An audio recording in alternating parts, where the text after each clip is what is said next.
हमने देखा था कि अगर हमारे पास एक स्ट्रक्चर है तो how can we write its name, ठीक है। अब अगर तुम्हारे पास नाम गिवन हो और नाम से अगर तुम्हें बैक स्ट्रक्चर निकालना है, ठीक है, तो हम एक नाम ले लेते हैं और देखो फिर हम उसका क्या निकालेंगे, स्ट्रक्चर निकालेंगे, ठीक है। तो एक हम ऐसा भी एग्जाम्पल कर लेते हैं, एक ये ले लेते हैं। देखो बेटा, देखो यहाँ पर मैं लिख रही हूँ, देखो बहुत आसान है, उल्टा नाम से स्ट्रक्चर निकालना ज्यादा इजी है। देखो टेट्रा अमाइन, ठीक है, एक्वा क्लोरिडो कोबाल्ट, एक्वा क्लोरिडो कोबाल्ट, ठीक है। ऑक्सीडेशन स्टेट देखो यहाँ पर हमें गिवन की होगी क्योंकि नाम जब लिखा रहता है तो उसमें ऑलरेडी होती है, और क्लोराइड। अब देखो हमें इससे इसका क्या निकालना है, स्ट्रक्चर। देखो बिल्कुल इजी है, जो पहले है उसका पहले निकालेंगे, पहले कॉम्प्लेक्स आइन है तो पहले इसका निकलेगा और बाद में सिंपल आइन होगा हमारा। अब देखो बेटा, ये मैंने स्क्वायर ब्रैकेट लगा दिया और उसके बाहर लिख दिया Cl। हमें नहीं पता Cl कितने हैं क्योंकि नाम में कभी भी मेंशन नहीं होता, उसमें हम कोई भी प्रीफिक्स कभी भी यूज नहीं करते थे, चाहे Cl 1 था, 2 था या 3 था। पर हम यह सही निकालेंगे। देखो कैसे निकालेंगे। अब इसमें तुम देखो, जब हम कॉम्प्लेक्स आयन का स्ट्रक्चर बनाते हैं तब ध्यान रखेंगे उसमें सबसे पहले हम मेटल आयन का सिंबल बनाते हैं, ठीक है। पहले देखो लिखने में लिगेंड्स को पहले लिखकर बाद में मेटल आयन को लिखा था। जब हम स्ट्रक्चर निकालेंगे तो पहले सिंबल बनाएंगे मेटल का।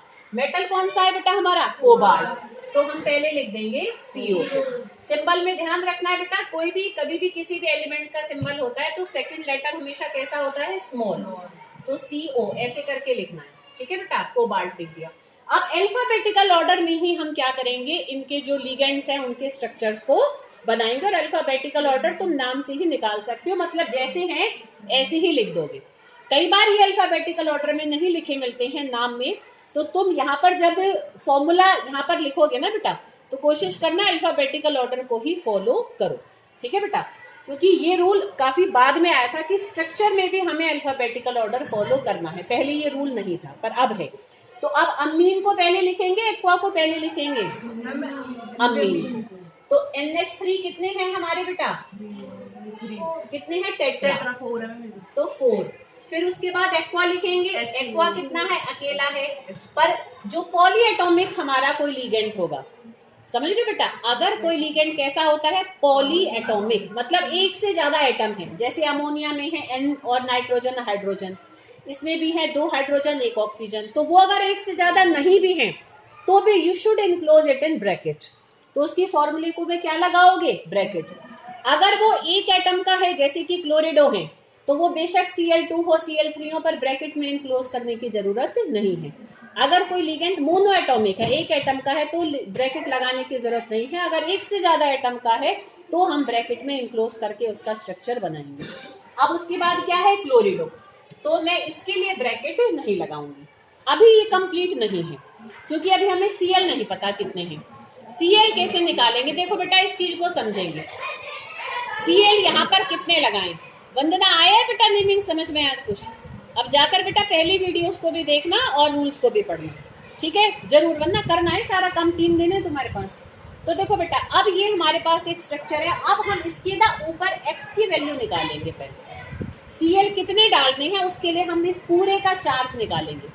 आसान है हमारे लिए निकालना, क्यों, क्योंकि अब हमें कोबाल्ट का ऑक्सीडेशन नंबर पता है, नाम में गिवन है। भाई ये तो तुम्हें गिवन है ना, कोबाल्ट का कितना है बनीशा, देखो बेटा है, हमें यहाँ पर देखो इन सब का चार्ज पता है। कोबाल्ट का कितना दे रखा है, देखो बेटा 3, तो +3। अब अमीन के ऊपर कितना चार्ज होता है तनीशा, 0, ठीक है। अच्छा, एक्वा पर कितना होता है,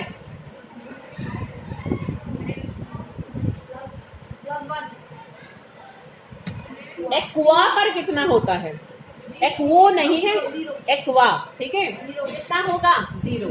और क्लोरिडो पर कितना होता है, -1, ठीक है बेटा। अब इक्वल टू x, तो x हमारा कितना आ गया, देखो बेटा यहाँ पर x हमारा आया +2, तो इसका मतलब इस पूरे के ऊपर कितना चार्ज है, +2।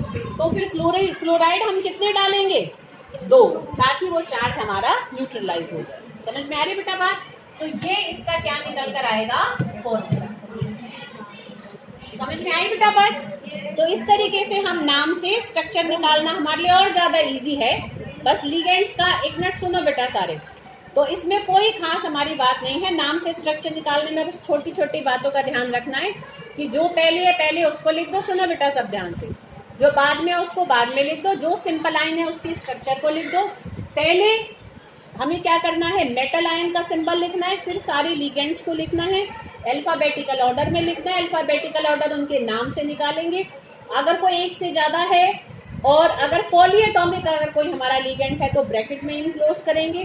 फिर इस पूरे कॉम्प्लेक्स आयन का चार्ज निकालेंगे और उस चार्ज के अकॉर्डिंगली हम सिंपल आयंस के नंबर को यहाँ पर रखेंगे, चाहे वो सिंपल आयंस आगे लिखे जा रहे हो चाहे वो पीछे लिखे जा रहे हो। ठीक है, तो सबकी असाइनमेंट की कॉपी में बेटा कम से कम भी 20 तो एग्जाम्पल हो रहे हो कि तुमने स्ट्रक्चर से नाम लिखा है, और 10 ऐसे एग्जाम्पल हो रहे हो जिसमें तुमने नाम से स्ट्रक्चर निकालना है। तो 30 एग्जाम्पल एटलीस्ट सबकी असाइनमेंट की कॉपी में बेटा नेमिंग केयर होने चाहिए जब तुम 8 तारीख को आओगे। टेस्ट की तैयारी भी हो D&F की और नेमिंग भी इतनी हो रही हो। Thank you.